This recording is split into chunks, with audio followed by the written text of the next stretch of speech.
Olá, povo de Deus, que Deus abençoe abundantemente em nome do Senhor Jesus. Amém? Falando da palavra de Deus, né, uma das coisas que eu mais amo fazer é pregar essa palavra, até porque essa palavra me trouxe vida, me trouxe transformação de vida, me trouxe libertação, né? Essa palavra me trouxe paz, mesmo nos dias de tribulações, de perseguições, né? Essa palavra me trouxe uma certeza de que as coisas podem ser resolvidas. E por isso eu amo pregar essa palavra, amo falar dela. E eu quero falar para você sobre isso, sobre você conhecer a palavra de Deus, para que você traga para a sua vida, leve para a sua vida, para você ter dias melhores. Eu sei que tem muitos pregadores, né, que fazem um sensacionalismo na palavra, levando as pessoas a uma emoção, e depois disso essa pessoa não consegue se firmar, porque quando vem as batalhas, ela não está alicerçada na palavra de Deus, né? E por isso elas oscilam, entram e saem da igreja, não se firmam, vira e mexe, estão escandalizando a palavra do Senhor. Mas quando a pessoa conhece de fato a palavra, quando ela sabe quem é Deus de fato, né, elas não se afastam e nem procuram escandalizar a palavra do Senhor. Elas procuram dar um bom testemunho. Errar, todos nós erramos, somos falhos, todos nós somos pecadores, até porque vivemos, né, numa carne pecaminosa, maldita, que só tem os desejos do pecado, né? Então não é fácil, eu sei que não é fácil, mas quando conhecemos a palavra, nós buscamos a dominar esses desejos, essas vontades, essas tentações, para glorificar o nome de Deus e com isso adquirirmos uma vida abençoada. Eu estava conversando com um rapaz e falei para ele o seguinte: Deus, ele nos pede para fazer as coisas para benefício nosso, não para ele. Qual seria o benefício para Deus? Deus já é Deus, mas tudo que ele nos ensina, né, na palavra dele é para benefício nosso. Ele nos ensina a fugir da aparência do mal. Para quê? Para que eu venha ter uma vida abençoada. Ele diz para mim para que eu não venha adulterar, prostituir, né, enganar, roubar. Para quem? Para ele? Não. Para benefício próprio nosso. Então, quando nós entendemos isso, nós praticamos a palavra para ter uma vida abençoada. Entende? A palavra de Deus, ela traz benefício para nós. Por isso que ele disse: se atentamente ouvir a voz do Senhor teu Deus, guardar no seu coração essa palavra e praticar, virão sobre ti as bênçãos. Poxa vida, então Deus me pede para fazer algo para que eu seja beneficiado, né? E tem pessoas que ainda reclamam. Tem pessoas que blasfemam contra a palavra do Senhor, porque a pessoa diz: quer dizer que eu vou para a igreja e vou ter que parar de beber, vou para a igreja, vou ter que parar de fumar, vou para a igreja, vou parar de fazer isso ou aquilo. Só que essas coisas que essa pessoa diz que tem que parar de fazer por causa da palavra de Deus, só traz benefício para ela própria. Olha só que coisa, né? Não traz benefício para Deus, porque Deus é Deus, mas traz benefício para ela própria. Então, quando a pessoa ela pensa, quando ela começa a pensar, a raciocinar, ela começa a entender que tudo que a Bíblia fala, fala para que ela venha ter uma vida abençoada e ainda salvar a tua alma. Olha que coisa maravilhosa. Quando a pessoa pensa, geralmente as pessoas não pensam. As pessoas usam o seu pensamento de uma forma emotivo, sensacionalista e não racional. Quando ela usa o seu intelecto, né, com muita emoção, com muito sentimento, ela deixa de praticar as coisas corretas que traz benefício para a vida dela. Quando ela pensa com a razão, ela começa a olhar para a vida e começa a pensar o seguinte: peraí, poxa, eu estou bebendo, o que me traz isso? Isso destrói o meu corpo, destrói a minha vida, destrói a minha família, né? Me tira o meu dinheiro, acaba com a minha saúde. A pessoa, quando ela pensa aqui no racional, ela olha para as drogas e vê que aquilo, poxa, não traz benefício nenhum para a vida dela. Que se ela continuar com aquilo, ela destrói a vida dela, ela vai viver uma vida desgraçada, maldita. Quando a pessoa pensa no racional, na inteligência da razão, né, ela olha para as coisas do mundo e diz: espera aí, eu sou casado, eu não posso ter um relacionamento fora do meu casamento, porque isso vai destruir a minha vida, vai destruir a vida da minha esposa e da pessoa que ele está tendo o relacionamento. Porque depois que é descoberto, todo mundo vai sofrer.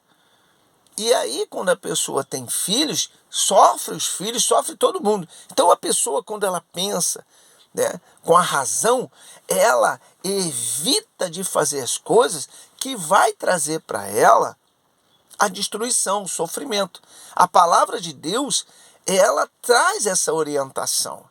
E ela diz que quem está por trás de todo esse mal, que é um espírito maligno. Que se a pessoa faz o que é errado, esse espírito domina a vida dela e destrói a vida dela. Então, olha que coisa. Aí Deus diz assim, ó, se você ouvir atentamente a voz do Senhor teu Deus, guardar no seu coração e praticar, virão sobre ti todas essas bênçãos. Então Deus diz assim, olha, se você usar a sua razão e entender o que está sendo dito, você vai ter uma vida abençoada. Né?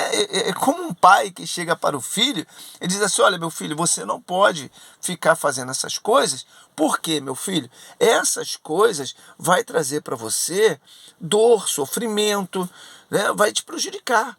E aí o filho não dá nem importância ao que o pai fala e faz tudo o que ele acha que deve fazer e geralmente quebra a cara. Essa é a grande verdade. É ou não é verdade? Quebra a cara, não adianta, não adianta. Então Deus, ele deixou a Bíblia escrita para que nós viéssemos entender a importância de fazer as coisas corretas, que todo ser humano, na sua normalidade, né, no seu real, ele sabe o que é certo e o que é errado. Ele sabe. Não pratica porque deixa o desejo da carne falar mais alto. E isso é que é o problema. E por que deixa o desejo da carne falar mais alto? Porque não usa a razão. Usa o sentimento, a emoção, e com isso se tornam frágeis e se tornam alvo, né, de maldição. Eu estava atendendo um dia desse uma família que ele estava contando que o pai e a mãe, né, foram para a igreja e começaram a mudar a vida deles. O pai dele espancava ele, né, e bebiam muito, né?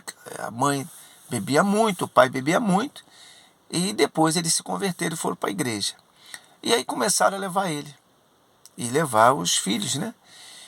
E só que ele foi crescendo e começou a olhar para as coisas do mundo, né? E o pai orientava, dizia, olha, isso não é bom, isso aqui traz problemas, isso aqui faz isso, papai já passou por isso, papai já passou por aquilo. Só que o filho, ele, né, não deu importância a isso, ele contando para mim o sofrimento dele. E passou-se os anos, hoje ele já está um senhor, e eu evangelizando, tive um encontro com esse homem, e ele começou a contar os problemas, que a irmã dele tem problemas espirituais, né? Ela é viciada, mas ela serve a uma entidade e o casamento dela está destruído, ela já teve 3 casamentos, ela vive enferma, ela se droga, e que ele também, né, tentou lutar, mas não consegue se libertar dos vícios e não consegue ir para a igreja. Aí eu falei para ele, eu falei que tudo é da forma que ele pensa. Aqui está a verdadeira conversão de uma pessoa, o querer. Quando a pessoa ela olha para a vida dela e vê que a vida dela não anda e ela pensa com a razão, fala, poxa, peraí, eu estou vivendo uma vida desgraçada. Poxa, eu bebo, eu vou para os forró, eu vou para os samba, eu vou para os pagode, eu vou para tudo quanto é canto. Poxa, mas a minha vida é uma desgraça. Quando a pessoa olha com a razão, ela começa a tomar uma atitude. Eu falo até um pouco de mim, né? Porque quando eu olhei para a minha vida e vi que minha vida era uma desgraça, que nada dava certo, relacionamento, vida financeira, só andava enfermo, tinha ódio de todo mundo, era uma mágoa, uma vida de sofrimento, não dormia direito, né? Me viciando. Eu olhei para a minha vida e disse, não, peraí, não dá para viver desse jeito. Se existe um Deus, se esse Deus existe, se esse Deus mudar minha vida, eu sirvo Ele. Quer dizer, eu comecei a usar a razão. Eu falei, tá tudo errado, cara. Pô, eu me divirto, mas só ando triste. Eu fico alegre, mas me traz logo tristeza depois, porque depois dessa alegria vem a decepção. Então, assim, eu comecei a olhar para a vida, comecei a pensar racional. Enquanto eu pensei na emoção, e aí minha vida foi por água abaixo. Quando eu comecei a pensar na razão, aí eu comecei a tomar atitude. E Deus começou a me orientar, através da palavra dele, o que eu deveria fazer para sair daquela situação. E eu comecei então a caminhar. E houve um querer, porque quando você tem aqui, né, na razão, a sua decisão, você tem força para lutar contra o problema que está na sua vida, contra aquele desejo, contra aquela praga do vício, contra a maldição. Você passa a ter força, né? Porque você usa a razão, você fala, não, tem que mudar, eu tenho que sair disso, não dá para me viver dessa forma. E você começa a lutar. Quando a pessoa não usa a razão, aquela visão de, peraí, tá errado, eu vou parar aqui porque não está dando certo, ela nunca vai mudar a vida dela. E aí eu falei para esse senhor que ele me perguntou como que eu consegui fazer. Eu falei, eu tomei decisão, eu não esperei por ninguém. Eu peguei tudo que eu tinha de vício, joguei fora e disse, nunca mais eu faço. Se existe um Deus, se esse Deus mudar a minha vida, eu vou servir a Ele. Eu vou servir a Ele. Então Deus, né, viu o meu querer, viu que eu tomei uma decisão de mudar a minha vida, e aí ele me deu força e me deu sabedoria através da palavra daquilo que eu deveria fazer. Não é fácil, não é fácil, não é fácil, é difícil. Por quê? Porque a pessoa tem que lutar contra ela própria, contra a sua própria vontade, contra os seus próprios desejos. Por isso, cabe à pessoa decidir o que ela quer. Foi isso que eu fiz. Eu falei, eu não quero mais viver uma vida de sofrimento. Eu não quero viver mais uma vida de dor, de decepção, de angústia. E eu tomei uma decisão de mudar. E com isso eu comecei a criar força. E assim a minha vida foi mudando. Se você quer mudar a sua vida, olhe para ela, vê como é que está e toma uma atitude. Começa a caminhar e Deus vai te honrar e vai abençoar você. Tá certo? Olha, amanhã vai ter mais palavra. Que Deus te abençoe, em nome de Jesus.